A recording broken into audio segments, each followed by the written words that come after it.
দেশের বিদ্যমান পরিস্থিতিতে বিএনপি বারবার যে কথাটির উপর জোর দিতে চায় সেটি হলো, অন্তর্বর্তীকালীন সরকার তাদের সংস্কার কিংবা গৃহীত পরিকল্পনায় অগ্রাধিকার নির্ধারণের ব্যর্থতার পরিচয় দিলে ষড়যন্ত্রকারীরা 2024 সালের গণ অভ্যুত্থানের স্পিরিট বিনষ্ট করার সুযোগ নেবে।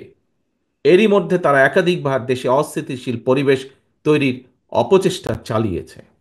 হাজারো ছাত্র জনতার রক্তের উপর প্রতিষ্ঠিত বর্তমান অন্তর্বর্তীকালীন সরকারের ব্যর্থতা বাংলাদেশের গণতন্ত্রের পক্ষের শক্তির দেখতে চায় না।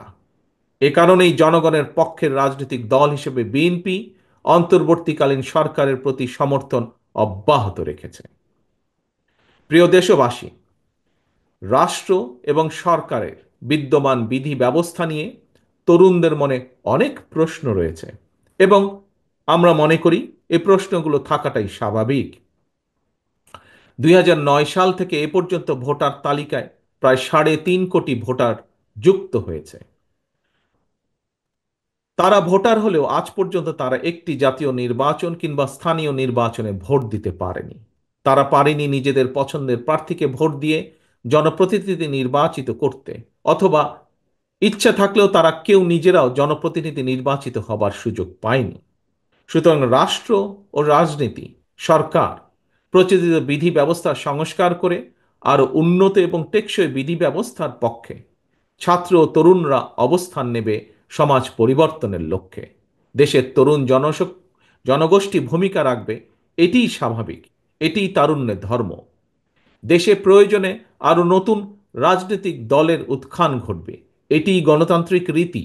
এ নিয়ে বিচলিত হবার কোনোই কিছু নেই। রাষ্ট্র ও রাজনীতির প্রয়োজনে বিএনপি সকল গণতান্ত্রিক উদ্যোগকে স্বাগত জানায়। বিএনপি তার জন্মলগ্ন থেকে আজ পর্যন্ত সকল পরিস্থিতিতে, সকল সময় বহু দল বহু মতের চর্চার পক্ষে, যা মহাসচিব সাহেবও তার বক্তব্যে উল্লেখ করেছেন। এক্ষেত্রে বিএনপির দৃষ্টিভঙ্গি অত্যন্ত স্বচ্ছ। জনগণ কোনো রাজনৈতিক দলকে গ্রহণ করবে কিংবা বর্জন করবে, নির্বাচনের মাধ্যমে সেই রায় দেবে জনগণের আদালত। তবে যারা জনগণের আদালতের রায়ের মুখোমুখি হতে ভয় পায় কিংবা যাদের ভিন্ন কোনো উদ্দেশ্য রয়েছে, তারাই নির্বাচন অনুষ্ঠান নিয়ে নানা রকম বিভ্রান্তি সৃষ্টি করে। গণতান্ত্রিক আমি জনগণের প্রতি আহ্বান, আপনারা ধৈর্য হারাবেন না। নির্বাচনের জন্য মানসিক প্রস্তুতি নিতে থাকুন। নির্বাচন কমিশন তাদের উপর অর্পিত দায়িত্ব যথারীতি পালন করবে, এ বিশ্বাস রাখুন।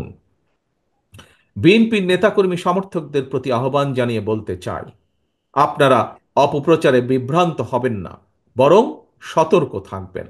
নিজেরা এমন কোনো কাজে সম্পৃক্ত হবেন না যাতে কেউ অপপ্রচারের সুযোগ পায়। নিজেদেরকে জনগণের আস্থায় রাখুন, জনগণের আস্থায় রাখার জন্য সর্বোচ্চ চেষ্টা করুন। সর্বশেষে 46তম ছাত্র দলের প্রতিষ্ঠা বার্ষিকীর এই শুভ লগ্নে সারা দেশে জাতীয়তাবাদী ছাত্র দলের নেতা কর্মী সমর্থকদের প্রতি আহ্বান জানিয়ে বলবো, লেখাপড়ার পাশাপাশি তোমরা নিজেদেরকে জনকল্যাণমূলক কার্যক্রমের সঙ্গে সম্পৃক্ত রাখো। শিক্ষা প্রতিষ্ঠানে নিজেদেরকে একজন আদর্শ শিক্ষার্থী হিসাবে গড়ে তুলতে সচেষ্ট হও।